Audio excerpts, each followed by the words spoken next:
what is needed to create your very own white-tailed deer utopia? You've heard about food plots and how they attract deer. You may have even tried to make your own in an area you think will produce in the fall. But just how much do you really know about creating what you're looking for? If you can give deer everything they want and need better than they can get in the surrounding area, you can get them to spend a disproportionate amount of time on your ground. Trust me, there's way more to it than just plowing a field.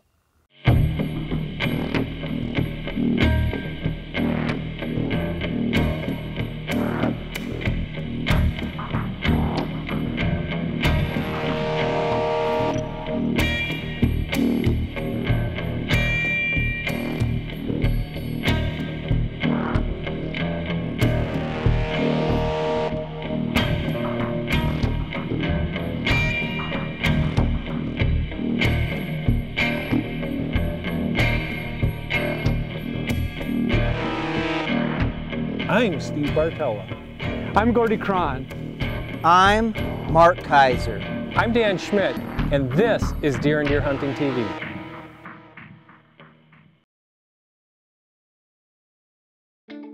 If you want or expect to see this in the fall, you better roll up your sleeves, because the success you'll have in September, October, and November is directly related to the work you put in during the spring. The key to creating your own deer utopia is directly related to the 3 H's, and the first one is being the herd. With the deer herd, you have to understand deer dynamics, understand deer sex ratios, how they work, understand deer densities, and how this relates to your particular property. You're going to look at your property, decide what you have topography-wise, what you have habitat-wise, then you can manipulate your property to make it attractive to deer of all types. I'm like every other whitetail hunter out there. I cannot wait for fall to come around. But deer season is really 12 months a year. I mean, my deer season for this coming fall ended at the end of last season. I mean, the observations I made during last season kind of sets the scene for what I want to do during the upcoming season. And part of that is preparing food plots, managing the property, getting prepared for that very short window you have during the fall to hunt. It all begins back in the spring by managing your property.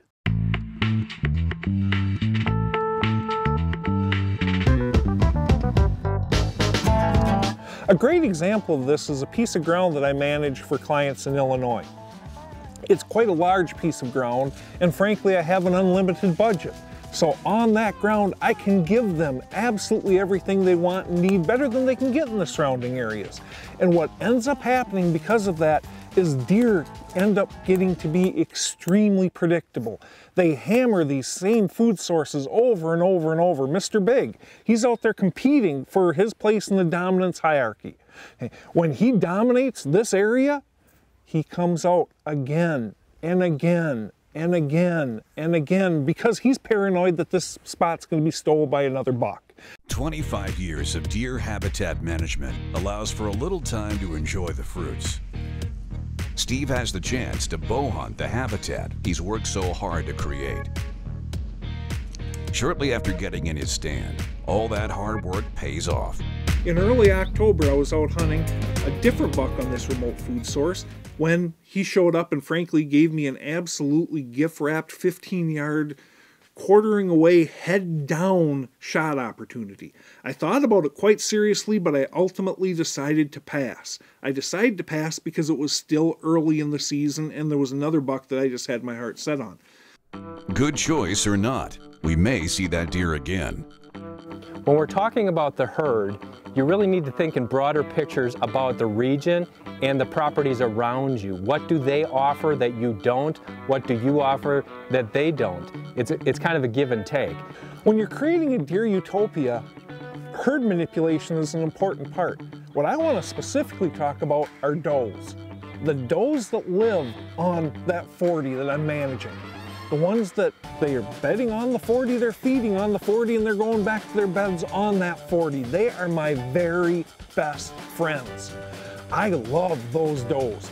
The ones I hate are the ones that are bedding on the neighbors and feeding on me. They're freeloaders. Not only are they placing undue stress on my food sources, but what happens when she's on the cusp of estrus? She comes over to feed that night. Let's say Mr. Big doesn't even find her then. Instead, at 9 o'clock in the morning, he's coming through his scent checking. He picks up her trail. You know what? Yes, I've done absolutely everything I can to make this 40 the very best there is, but I can't compete with her. He hits her scent trail. He is going to follow her back over to her bedding area. And where's he running around now? He's running around over on the neighbors. It's a very, very fine line on many properties on whether I need to shoot does or not. It's a very important decision to make. Far too many people believe, well, we got to kill those, we got to kill those, we got to kill those. Lots of times you're not in that situation. But when you are in that situation, target those does along that property line that are jumping back and forth. It's lower impact, so you're not stressing the heart of your property anywhere near as much, and you're moving part of that temptation for him to leave. Deer and Deer Hunting Television is brought to you by Matthews Archery. Catch us if you can. Carbon Express. Shoot better with Carbon Express. Scent Killer Gold with Hunt Dry technology. Apply, dry it, and go hunt. And by Nikon, the next generation of hunting optics. Up next, creating the perfect habitat means getting rid of things looking to destroy it. And just what does it take to create Utopia? If you think habitat management is just firing up a chainsaw, you got another thing coming. This is Deer and Deer Hunting TV.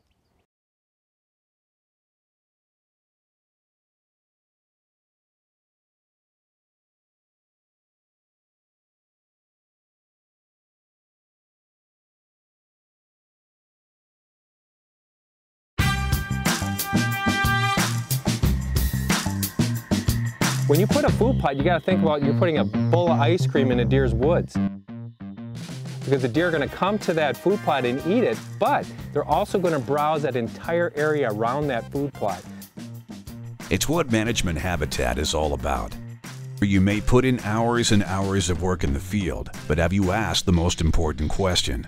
With any improvement you make, how does it improve my hunting?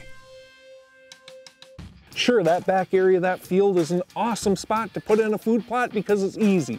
I don't have to do any clearing. I can get back there with the farm equipment. How are you going to get in there to hunt it without disturbing deer? How are you going to get out of there to hunt it without disturbing deer? How are you going to sit up in that stand without your wind blowing towards deer? Those are all questions that have to be answered before you make your very first move. Oftentimes, the easiest place to put in a food plot is not the best from a hunting standpoint. Plan out your improvements so they benefit you every bit as much as they benefit the deer. That point cannot be overstated. When talking about habitat management, we're talking about food plots and forest management and managing your deer densities for the right amount of deer on your property. But what about invasive species? Trees and shrubs, yes, a lot of invasive species there. But what about hogs? If you don't think they can do a lot of damage to your property, talk to a landowner. Well, they'll overpopulate really, really quick. Then they spread out and go to other properties, and it's just a wave of sadness because they're going to destroy everything in their path. Hoppy Kemper invited me down to Central Florida to help with that problem. Is it deer? No, but it has everything to do with deer hunting. When you're managing a property for better deer hunting, you have to handle the invasives. Hog hunting in the Sunshine State will take you through everything Central Florida has to offer. No, not Mickey Mouse or Shamu, but swamps, palmettos, and thick cover. Hogs also love orange groves. It smells like citrus. This is awesome. And you see, the hogs come in here every night, you know. This is just a small example here where this maybe one, maybe two hogs came through, and they just tear up the land, you know. But you know, you got this nice, beautiful grove, and then you've got the hogs that just come in here and they tear it all up. They rip it up. That's got to make it really hard for the farmer. Yeah, it does. It makes it hard on everything. The pickers, the farmers, just everybody. It's, you know, it just devastates the property. Well, let's go get one. Yeah. Hunting hogs is similar to whitetails. The best success occurs at dawn and dusk. So every guide has an ace up his sleeve at all times. Well, Jimmy had one good spot left in a swamp, and we were going to sneak up and see if there were any hogs there. Well, lo and behold, as we're getting closer, we thought we heard something in there. So I got ready, and you have to be ready with these hogs. These hogs have incredible incredibly good senses, and they're going to be out of there at the slightest little intrusion. So we get up around the corner, I'm ready, and it had to happen fast. I mean, I had to come to full draw, pick a spot, and shoot. Jimmy, being the good guy that he is, he took off after the hog because he wanted to see where it went into the swamp. Let me tell you, I know there's probably a lot of guys in Africa who are really good blood trailers.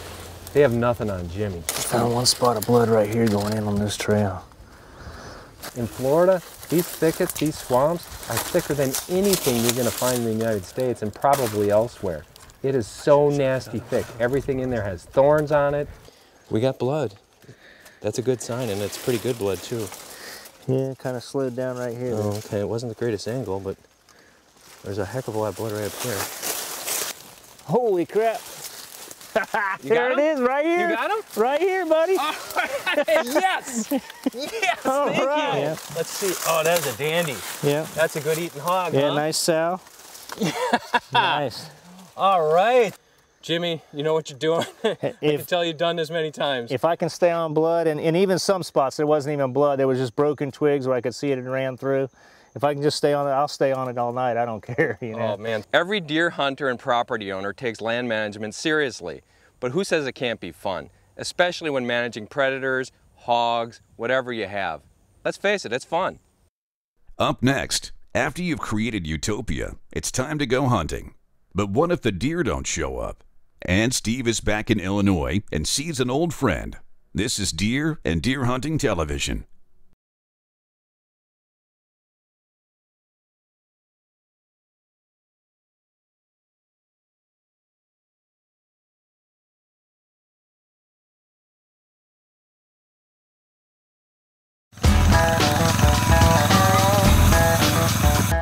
Do you own or manage your own whitetail property? That little piece of heaven that you've just fallen in love with and you'd love to hunt?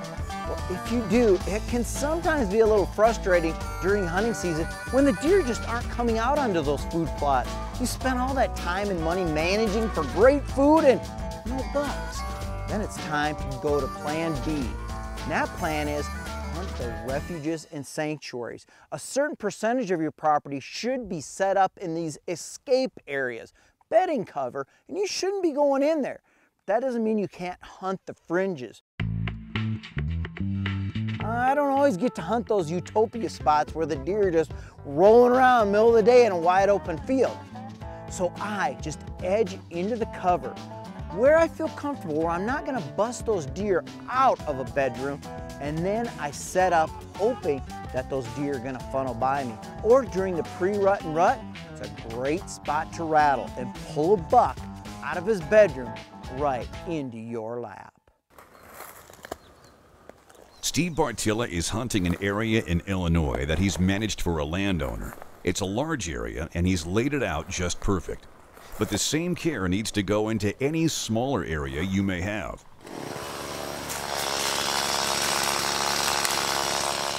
One of the beautiful things about building your own whitetail utopia is that you're actually out there building things. And when it comes to hunting, that means access, access, access, access, access. Access is huge. You've got that 40 acres, you got that 80. If you have access going down the center of that property to get to the backside to hunt, you tell me what wind direction you can actually use that is not going to alert the majority of deer on that property that you're coming in there to hunt. Instead, if you have edge access and that wind is blowing over into the neighboring ground, those deer on your ground, now they have no clue that they're being hunted. And that's a key point here. What are we trying to do with deer? One of the things we're trying to do is we're trying to train them. We're trying to train them that you are perfectly safe on our ground. Everybody wants to complain about their neighbors. Neighbors are the most evil, wretched things.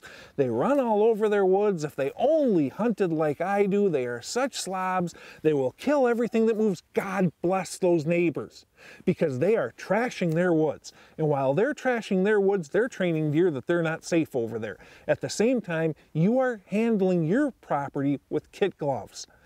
You are training them that it is safe there. That is how, over the course of season, deer sightings keep going up. Your property keeps getting better and better and better at the same time that all the neighboring properties keep getting worse. You may recall Steve had a chance at a very nice Illinois buck in October. Now it's the first shotgun season, and Steve is still looking for a different deer with no luck. That all changes shortly after getting into his stand, because here comes that same buck from October. When he came back out, the very first thing he did is he went around that food plot and he nosed every single doe there was. Then he stopped and fed a little bit. That's one of the myths about rutting bucks, that they don't eat. Sure they do. They just don't go out of their way to eat as much as they do earlier in the season and afterwards. So he went ahead, he got something to eat. After getting something to eat, knowing that the does that were right in front of him weren't in estrus, he went ahead and was circling the plot to scent check it. When he came within range, and I was able to make the shot.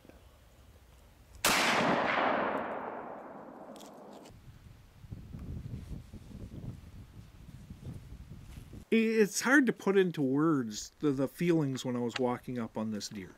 Here is a 5.5-year-old, 150-inch bruiser. To have it all come together, frankly, it was an exceptionally rewarding feeling. And a big part of the rewarding feeling was the fact that I had made these improvements. He followed the script, and that is a key. When you lay out a solid habitat improvement plan, whether it's on Utopia or that 40 acres that's surrounded by meat hunters, when you lay out that plan and it comes to fruition, it is hard to explain the feeling of satisfaction from everything coming together, and that is exactly what I felt. Frankly, it's one of the most rewarding experiences that I personally can have as a hunter. Coming up next, perfecting your setup in Growing Big, and what you should be doing right now to get ready for the season. This is Deer and Deer Hunting TV.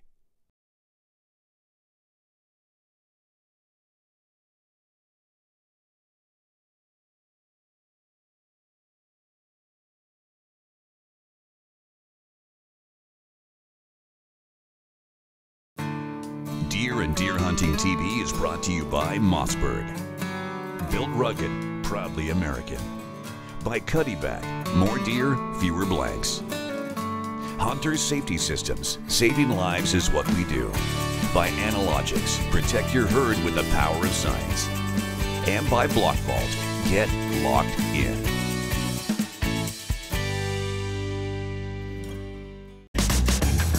Perfect your setup and grow 'em big. Here's Steve Bartilla. The first thing we need to do is we need to dispel a handful of myths.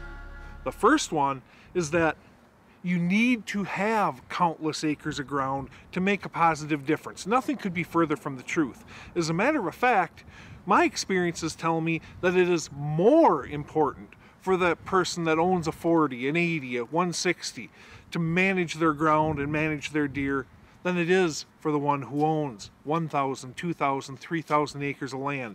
Let's face it, on the property that was 4,000 acres that I manage, on that one, it takes a lot for me to mess it up because it is so big. That buck that's living right in the center of the property, he's not going anywhere. Now look at a 40.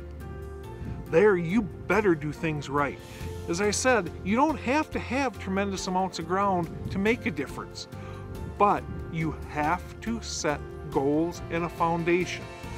A foundation that's solid, that you build your plans upon, and then you can make a very big difference. Another myth is that I can't have my buddies out to hunt.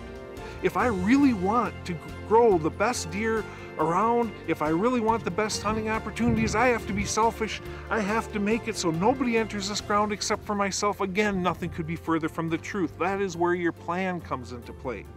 You set a property up so that you can reach your goals, such as having fun and hunting it with your friends. And fun better be one of your primary goals after all. That's why we all got into this stuff.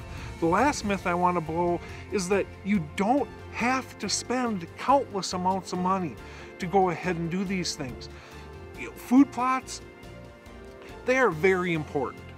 But you know what? So are hinge cuts. So are planting scrape trees. So is creating thick bedding cover. So is creating all sorts of things that doesn't cost us much more than sweat equity. The entire key to all of this starts with setting reasonable goals, coming up with a thorough habitat plan, and taking it step by step.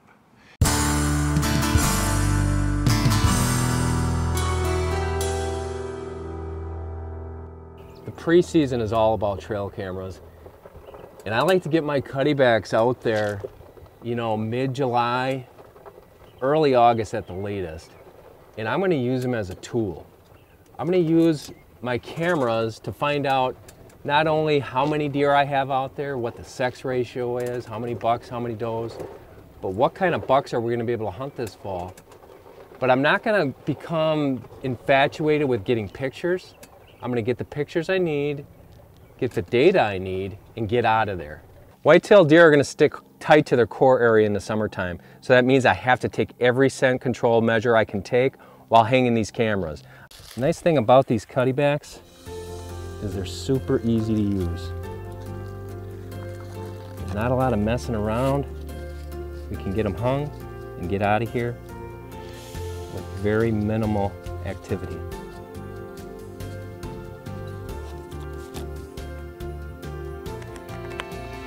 Okay, we have it all set up and ready to go. One thing you want to do before you get out here is you want to make sure you have all your settings set. You know, what do you want? Do you want photos? Do you want video? What intervals do you want those at? Have that set up before you get out here, because that's going to save you time. You're not going to be in the area as long. You're going to be able to get in and get out real quickly. Be sure to check deer and deer hunting out online and on Facebook.